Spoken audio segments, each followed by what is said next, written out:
నాకు చాలా హ్యాపీ అనిపించింది ఏంటి అంటే వీళ్ళు ఎన్నో సక్సెస్లు చూశారు, ఎన్నో ఫెయిల్యూర్స్ చూశారు, నిలదొక్కున్నారు. అంటే సినిమా చరిత్రను ఒక పుస్తకంలో వాళ్ళకంటూ ఒక అధ్యాయం రాసుకున్నారు. సో ఇలాంటి బిజియెస్ట్ ఆర్టిస్టులతో కూడా నేను చేయగలిగానని ప్రౌడ్గా చెప్పుకునే వ్యక్తుల్లో తాగుబోతు రమేష్ గారు ఉంటారు. దాని తర్వాత మా వైఫ్ ఉంటుంది. అందరికీ నమస్కారం అండి. కేశవ చంద్ర రమావత్ కేసీఆర్ ఇందులో ముఖ్య పాత్ర వహించినటువంటి రాకేష్ ఆడ తమ్ముడు అంటే ధనరాజ్ దగ్గర చూశాను అన్ని స్కిట్లు చేసినప్పటి నుంచి. తర్వాత టీం లీడర్ అయ్యాడు, చిన్న పిల్లలతో చాలా స్కిట్లు చేశాడు. ఈ సినిమా చేస్తున్నా అని ఒక 2 సీన్లు ఉన్నాయి, నువ్వు చేయాలన్నా అని వాళ్ళ వైఫ్ సుజాత పేరు చెప్పి మీ కాంబినేషన్ బాగుంటుందని రైటర్ రాజ్ కుమార్ లొకేషన్కి వెళ్ళిన తర్వాత నాకు సీన్లు చెప్పాడు. నేను నవ్వుకున్నాను, ఎంజాయ్ చేశాను. ఎందుకంటే 400 సినిమాలు చేస్తే అందులో 250 తాగుబోతు పాత్రలు చేశాను. తాగుబోతు రమేష్కి అందరికీ తెలుసు. నేను ఎప్పుడు చేసినా దాన్ని బాగా రిసీవ్ చేసుకుంటారు ఆడియన్స్. ఆ విషయంలో నేను అదృష్టవంతునిగా ఫీల్ అవుతున్నా. మా కాంబినేషన్ చాలా బాగా వర్కౌట్ అయింది. స్పెషల్గా సుజాత చేయడం వల్ల నాకు ఎక్కువ పేరు వచ్చిందమ్మా, నీ వల్ల ఎక్కువ పేరు వచ్చింది నాకు, అందులో డౌట్ లేదు. ఇంకా సినిమా చేశాడు, థియేటర్లో రిలీజ్ చేశాడు, సక్సెస్ అయింది, ఆహా వరకు వెళ్ళింది. అసలు ఒక దర్శకుడు, ఒక కెమెరామెన్ అంజన్న మా అందరికీ తెలుసు, ధనరాజు నుంచి ఆయన సినిమాలు తెలుసు. ఆయన ఎంత పెద్ద టెక్నీషియను. నాకు తెలిసి తెలుగు చిత్ర పరిశ్రమలో చోటా కే నాయుడు గారి తర్వాత అంత ఫాస్ట్గా పనిచేసేది అంజన్న. నేను ఆయనతో పనిచేసేవాడు చెప్తున్నా. అంటే ఫాస్ట్ ఇదేంటి తీసేయి ఇక్కడ అన్న, నువ్వు ఇటు తీసేయి అంటే ఒక కెమెరామెన్ ఎంత ఫాస్ట్గా చేస్తాడు అంటే తెలుగులో చోటా కే నాయుడు గారి తర్వాత అంజన్ననే చూసా.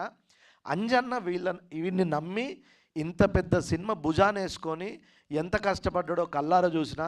ఆయన కన్ను ఈ సినిమా ఇంత పెద్ద సక్సెస్ అవ్వడానికి మా చరణార్జున అన్న, ఈయన ప్రయాణం ఇప్పటిది కాదు.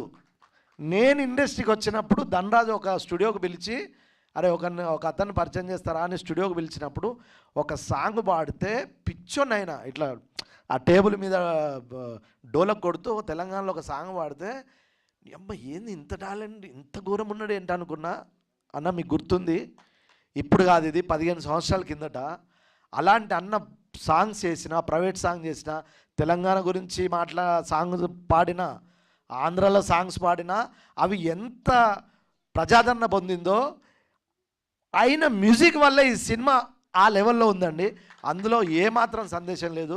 మీరు అన్నట్టు పల్లెటూరును బాగా చూపించిన ఎడిటర్ మధు గారికి, వీళ్ళందరూ అంటే టెక్నీషియన్ల గురించే మాట్లాడాలి. మేమందరం చిన్న కమెడియన్సే. నేనేం ఏదో సీనియర్ ఎప్పుడో వచ్చాను కాబట్టి సీనియర్, కానీ మేము చిన్న కమెడియన్సే. దీని వెనుక ఉంది మాత్రం చాలా పెద్ద టెక్నీషియన్స్. వాళ్ళ వల్లే ఈ సినిమా ఈరోజు ఇలా ఉంది. నాకు చాలా ఫోన్లు వచ్చినాయి, నేను చాలా హ్యాపీగా ఫీల్ అయినా. అంటే నాకే ఓ స్టేజ్లో ఇంకేం చేస్తాం తాగుబోతు అనుకుంటా.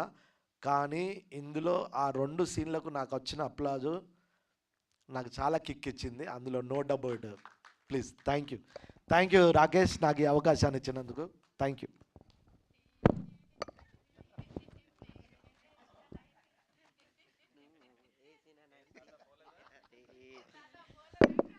హ్యాండిల్తో కొడితే హ్యాండిల్ చేయలేవు. థ్యాంక్స్ రా. Thank you.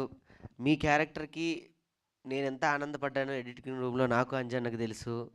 మేమన్నీ ఎడిట్ చేసుకొని అయిపోయింది తమ్ముడు అని మొత్తం సర్దుకొని వెళ్ళేవాళ్ళం నైట్, ప్రతిరోజు నైట్. నేనన్నా అన్న ఒక్కసారి మళ్ళీ ఆ సీన్ చూసుకొని నవ్వుకుంటూ వెళ్దాం అన్న. మళ్ళీ బయటికి వెళ్ళాక మళ్ళీ బాధలే, మళ్ళీ డబ్బులు అడుగుతాడు, ఏడు తిడుతూ ఉంటాడు, ఇంకా డబ్బులు రాలేదు ఏంటి అంటాడు కొంతమంది. మా అంజన్న మంచోడు కాబట్టి కొన్ని పేర్లు చెప్పలేదు, చాలా ఇబ్బంది పెట్టారులే అన్న. అంటే మదన్ అన్నట్టు చాలా జెన్యున్గా మాట్లాడాలంటే వద్దులే అయితే. ఇందులో సగం లోగోలు ఎగిరిపోతాయి.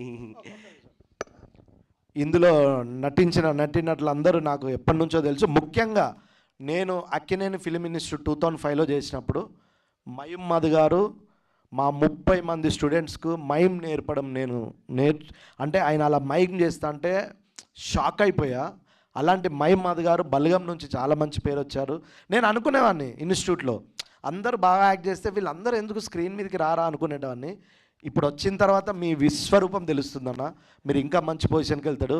ఇంకా రచ్చరావి గురించి నేను చెప్పక్కర్లేదు, చూశారు కదా 1/2 అవర్ ప్రసంగం. ఆడి గురించి నేను చెప్పక్కర్లేదు. నాకేమైనా డౌట్ ఉంటే ఆడికే ఫోన్ చేస్తా.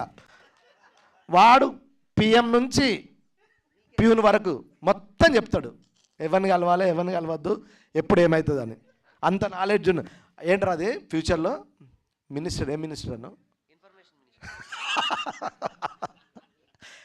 అలాగే లోహిత్ అన్న గారు, మీ డైరెక్షన్లో యాక్ట్ చేశా. మీ యాక్టింగ్ గురించి నేను చెప్పక్కర్లేదు. నువ్వు యాక్ట్ చేసేటప్పుడు నిజంగానే చెడ్డీలు వేసుకొని తిరిగిన గోదరికెల్లా, ఓకే, అందులో డౌట్ లేదు.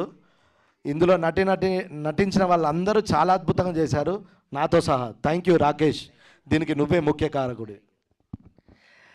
ఇందాక రచన అన్న చెప్పాడు కదా, ఈ సినిమా చూసి వచ్చిన తర్వాత నాకెవరు